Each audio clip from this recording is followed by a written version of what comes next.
It brings the home close. It connects you to your you to your roots. You understand? So all if you see that my only company, my only big idea that is going to have an English name is the one I'm building called Tech City Africa.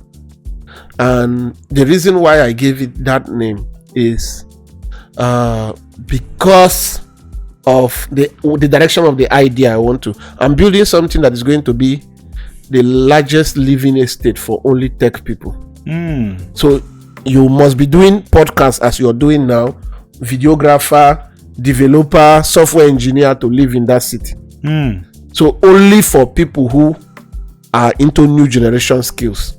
So I'm building an estate in Enugu where only those people will live, and I call that place Tech City Africa. Then the first high-rise building I'm building is called Villa Miami. Most people say, why do you name it? But I lived in Miami.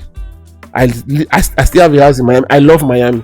So my whole idea is to bring that feel. I live in one of the best buildings in Miami called Paramount Miami.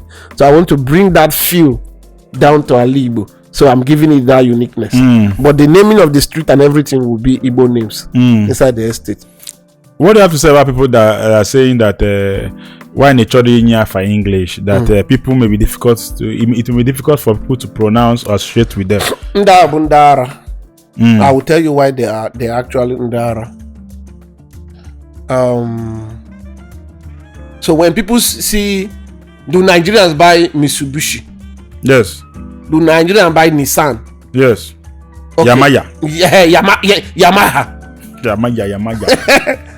Are Nigerians not buying all those Asian, Chinese, and the rest of it?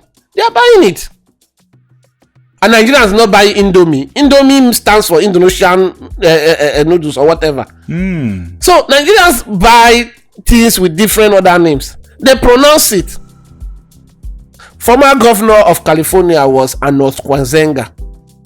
If people can pronounce Anos Kwanzenga, then is it Ohamadike they cannot pronounce? They have to learn it. So people will learn it. If I give my company's English name, then my identity is lost in my business. Who are you? Yes, who am I?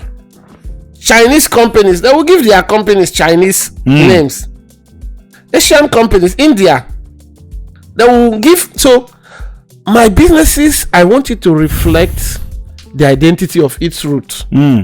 People are learning it. I have Yoruba friends that text me and they say, I like this your company, Oyije. Yeah, they're pronouncing it. I tell them, Oyije, yes, that's how they pronounce it. Ask me, what does it mean? It's an opportunity. It's a discussion starter.